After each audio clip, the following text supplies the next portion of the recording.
Welcome to Everything Casual, bringing you original football casual videos from the golden era of the 80s and 90s, right up to current day.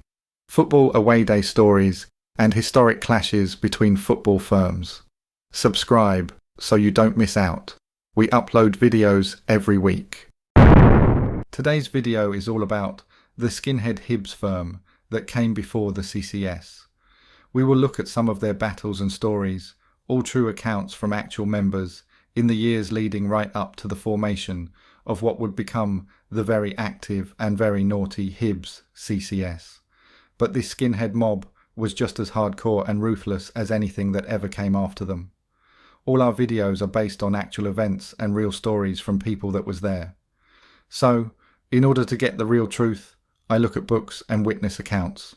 If I do get facts from a book, I will also promote that book and try and introduce it to a new audience, and hopefully generate a bit of income for the author, football lads, that are just like you and I. The facts and stories used in this video are from the book Hibs Boy by Andy Blance. I will leave a link in the description if you're interested in taking a look at the excellent book. Anyway, let's dive straight in. I was determined to stay out of trouble after just being released from DC, and I did, for all of 12 hours. As usual, I just couldn't help myself. I was hyperactive as a teenager, and I probably still am. I am not one for sitting at home and watching the TV. I always have to be out and about. So, that night, after saying goodbye to Glenachill in the morning, I found myself at the crossroads in Rosyth, battling with the sailors. Inevitably, I was lifted, and half an hour later, I found myself standing at the charge bar in Dunfermline police station, being told to remove my shoes and belt and to empty my pockets. Quite clearly, my mindset was still in detention centre mode, as the following exchange shows. "Name?" barked the desk sergeant. "Blance, sir," I replied. "Where have you been? What's with the sir?" "I'm just out of Glenachill this morning." "A lot of effing good that did you," he concluded. After that, I was public enemy number one in the eyes of the local old Bill. I got arrested constantly, sometimes for things I had done, other times it was just the old Bill looking to tidy up their books. It was no life. I soon came to the conclusion that a change of scenery was called for, and at the age of 17 I left Fife for Edinburgh, where of course most of my Hibs supporting pals lived. At first I stayed with a friend and his wife, but after a few weeks I moved to bed and breakfast accommodation in Leith. This was not 21st century Leith, with its expensive apartments, trendy restaurants and designer shops. It was early 80s Leith, the Leith of Irvine Welsh's film Trainspotting, the Leith of junkies, prostitutes and high numbers of unemployment, and dingy council estates. Although officially part of the city of Edinburgh, Leith, with its docks and proud maritime traditions, still retained a strong sense of identity, and was a million miles away from Edinburgh's affluent suburbs and exclusive shops. More importantly, for me at least, Leith is the spiritual home of Hibs. One of the first people I met was James Girvan, who was staying in the same bed and breakfast. He was also a skinhead and a hibbie, and we hit it off from the word go. In fact, he is still one of my best pals more than a quarter of a century later. Girvan is one of the most courageous boys I have ever had the privilege of knowing. Other mobs quickly got to know him, simply because he was such a game lad. They even gave him the nickname Skinhead Joe. Later, when the CCS got going and we became casuals, we called him Mad Dog on a Leash, and later Stormin' Norman. I have so many great memories of Girvan. He always seemed to be on a suicide mission, like the time he steamed into 100 Dunfermline when there were only 4 of us. Over the years we have been in so many tight spots. There is nobody I would rather be in the trenches with. Respect, big man. Like many of my pals, I didn't have a permanent job in those days. I worked in gents outfitters before moving to Edinburgh, but I stole so much of the stock that I realised I would have to leave before I got caught. Then I went on a YTS scheme and got a position as a trainee in the City Council Wages Department. With my aptitude for arithmetic, I would have made a good wages clerk, but that went out of the window when I was convicted after the fight in Abbeyview. If that sheriff had been slightly more lenient, I might have made a go of it. After that, my only official source of income was the dole, which doesn't go very far. So I supplemented my money from the social by making false claims for housing benefit. Our landlords were in on the scam. In fact, they encouraged us. We split the proceeds with them, which gave me a few extra quid in my pocket for the weekend. And then, of course, there was shoplifting, which was then simply a way of earning pin money, but would later become an altogether more serious enterprise. Before long, Gervin and I were part of a skinhead gang that numbered around 30 people. As usual, I was one of the most dedicated members, and I went out of my way to act and look the part. I got my hair cut by a barber in Drummond Street, and to ensure I was completely bald, supplemented his handiwork by taking a razor to my scalp. I had tattoos in all the right places, including one on the inside of my lower lip. It read, "Fuck Hearts," and also had 2 done on my head. One was right on my crown. It was a spider's web. The other, which was just above my forehead, was an illustration of a saltire with a lion rampant in the middle of the flag. Our gang was predominantly male, but we also had a few female members. They wore the same gear as the boys, but their hair was feathered at the sides and very short on the crown. I am not saying that it was free love, but I ended up in short but satisfying relationships with a few of our female colleagues. We all loved the lifestyle, the clothes, and the thrill we got when we walked up Leith Walk and into the city centre. Our aim was not just to be fashion plates, but to intimidate. And no matter how busy it was, the crowds on Princes Street parted like the Red Sea to let us through. While some people were apprehensive and kept a respectful distance, many tourists wanted to take photographs. We were happy to oblige and charged £1 a time for the privilege. And there was also ample opportunities for violence. We clashed with visiting gangs from all over Scotland, and I recall that one of our most frequent fixtures was with a skinhead gang from Glasgow, but our most formidable opponents was the Levi punks, many of whom we would later befriend. Quite bizarrely, they used to come through Edinburgh in an old ambulance, which had been painted black. They would fly out of the back door and set about us with knives, hammers, and baseball bats. A favourite haunt was the St James Centre, an ugly concrete shopping mall that sits between Princes Street and Leith Walk. We spent many a happy afternoon there picking fights, shoplifting, and generally causing mayhem. The only problem was the security guards who patrolled the centre and gave us no peace. There was one guy who seemed to have a real downer on skinheads in general, and our gang in particular. Anytime he spotted us, we got our marching orders, which we found really irritating. There was an opportunity to turn the tables on him one evening, when the centre wasn't very busy, and Mr. Nuisance Value was doing a late shift on his own. We grabbed him and started to give him a beating he would remember for a long time, but he broke free, made a dash for his little cabin, and locked the door. If he thought that was the last of it, he was very much mistaken. We tied a rope around the cabin and started to pull it off its foundations. At the same time, we threatened to torch it. Nuisance Value was terrified and screamed for help. By this time, we had our fun and withdrew. After that, he never got in our way again. In fact, he couldn't even make eye contact with us. And we had the run of the centre. The main source of our fun was battling at the football. And there was one incredible week in the summer of 1984 that began with an arrest in the Highlands, continued with an attack on the cops inside Easter Road, went on to fight with English hooligans, and ended with me being savagely beaten in a cell. It all started on Tuesday 31st of July 1984, when Hibs faced Eglin City in a pre-season friendly. With Gervin and a couple of others, we drove north in a Ford Escort and reached Eglin without any major dramas. Then, we parked the car. We noticed that the petrol pipe was leaking, and that we were almost out of fuel. Using our initiative, we broke into the yard at the back of the post office and siphoned petrol from a postie's van. Unfortunately, some effing busybody spotted what we were up to and called the cops. Gervin and I got away on foot, but the others were caught, charged and released on bail. When we found out they had got out, we handed ourselves in, and we were also charged and released on bail. The next day, Hibs were to play Forfar, so we drove down from Elgin for the game. When we got to Forfar, we again needed petrol, so we stopped in front of a parked car. As we were siphoning the petrol, we heard the unmistakable sound of a police car slowly and methodically patrolling the area and promptly jumped back into our car, pretending to be asleep. The cops obviously didn't believe that we were sleeping, and they banged on the windows and doors until we couldn't ignore them any longer. They asked us what we were doing there, searched our car and radioed back to HQ to check for outstanding arrest warrants.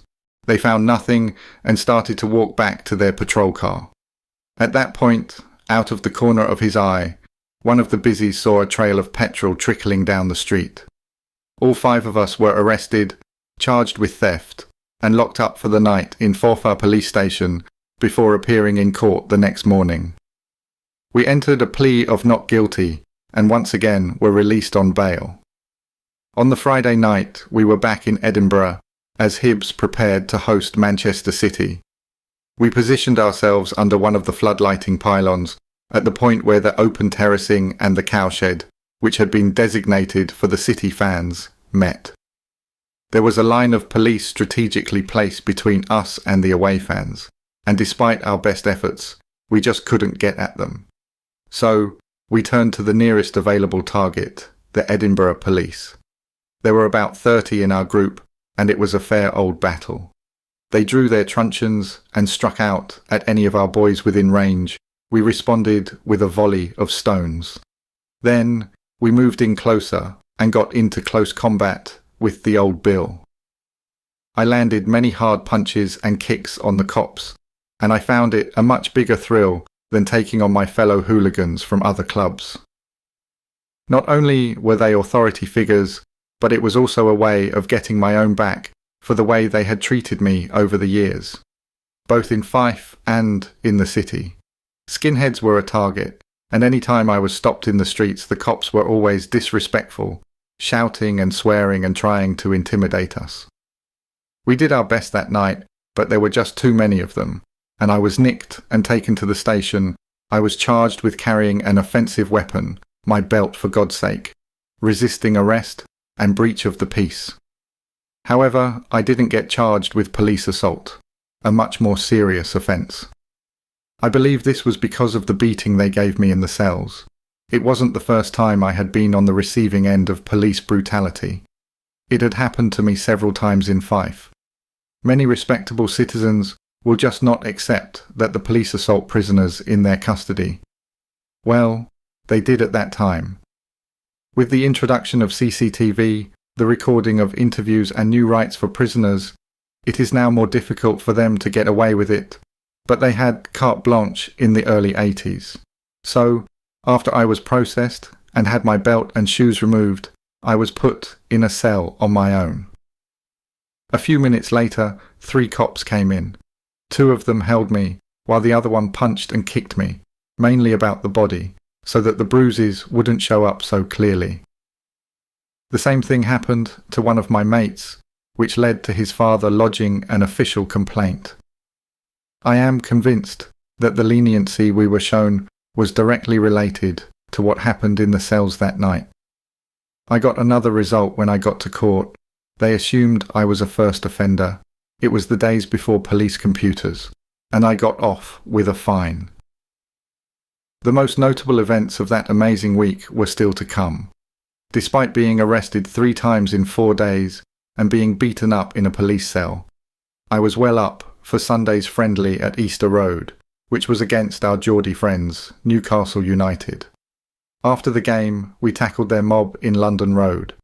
Although I was still a skinhead, Hibs had a small gang of casuals at that time, and we joined forces to take on the common enemy.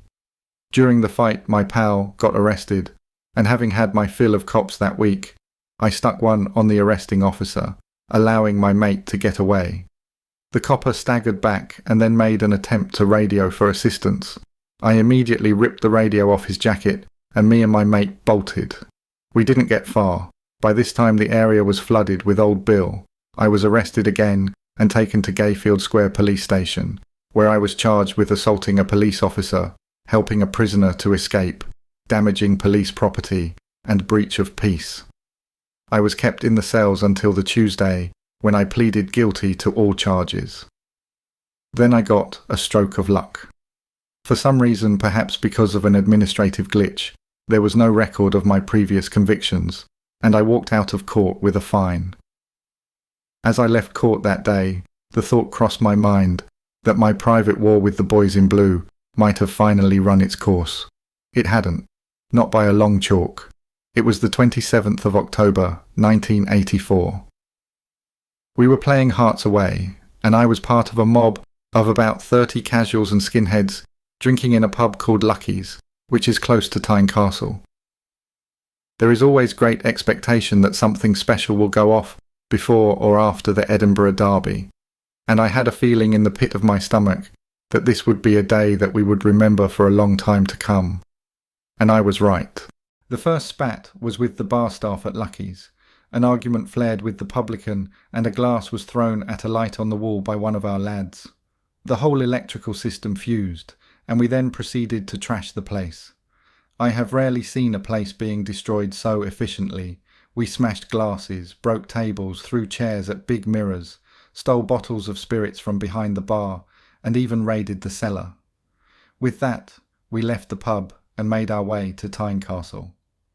Then, as we were crossing the road, a car full of Hearts lads tried to run us over. They were pissing themselves. Our response was decisive. When the car got stuck in the heavy match day traffic, we turned it on its side, trapping the 4 occupants. Seconds later, a Hearts supporters bus passed, and its occupants just couldn't resist giving us the finger and mouthfuls of abuse. We went for the double and tried to push the bus over on its side. Although we had no chance of achieving our objective, the scum inside didn't know that, and they were crapping themselves. By now, it was total mayhem all around us. We heard the inevitable sirens and knew that the Old Bill were on their way, but they had a problem. The street was so clogged with pedestrians and cars that only a couple of motorcycle cops could get through. We legged it and reasoned that if we had stayed on the pavement, the bike cops would not be able to get to us. But one daft policeman was determined to make a name for himself. He mounted the pavement and chased us, despite the fact that there were women with prams, innocent bystanders, in his path. Someone could have been seriously injured or killed, and my first thought was that I had to take him out. As he drew alongside me, I saw my chance and dragged him right off his bike. I remember him screaming in agony as he twisted in mid-air and fell heavily to the floor. With Evil Knievel out of action, it seemed like I was going to get away, but 30 of 40 yards ahead, the Old Bill had set up a roadblock. They were waiting for me. One of the motorbike Old Bill must have radioed ahead. My next stop was the cells. I knew what was coming next. They were no doubt thinking that I could have done some serious damage to their pal on the bike, and that it couldn't go unpunished. This time 4 of them appeared in my cell and proceeded to knock the living daylights out of me. They hit me with their truncheons, with their fists, and with their feet. As the blows rained down, I remember one of them shouting, "This is for our mate that's lying in hospital." Fair enough, I thought. I would have done the same thing for my mates. I was held in the cells for the weekend and hauled before the sheriff court on Monday morning. I pled not guilty to all charges and was later found not guilty for the bus, not proven for the car, but guilty for the motorbike. In terms of my guilty plea, I really had no option, because an off-duty cop said that he had seen me pull his colleague off the bike. I certainly hadn't spotted any other busies in the vicinity, but who am I to argue with the Old Bill? By the end of the year 1984, I realised that things had to change. Being a tattoo-covered skinhead was making me stand out. It was now almost as hot for me in Edinburgh as it had been in Fife. I was the face that the police looked for, and the first one to be arrested. And once they had lifted me, there was the beatings down at the Nick, which seemed to be getting more and more savage by the way. There is only so much a body can stand. I didn't know what the solution was, but I knew I had to find one, and fast. I didn't want to stop going to football. I certainly didn't want to stop fighting, nor was I prepared to become just a scarfer. The clothes were just as important part of who I was, my badge of identity. Luckily, the answer was out there. It became known as the Capital City Service. If you enjoyed this video, get the book called Hibs Boy. I will leave a link in the description. Thank you for taking the time to watch this video. If you subscribe, you will be notified when we release a new video. It could be your firm we make a video about next, so don't miss out and hit the subscribe button. You can find me on Facebook or email me if you have a good story to tell. See you next time.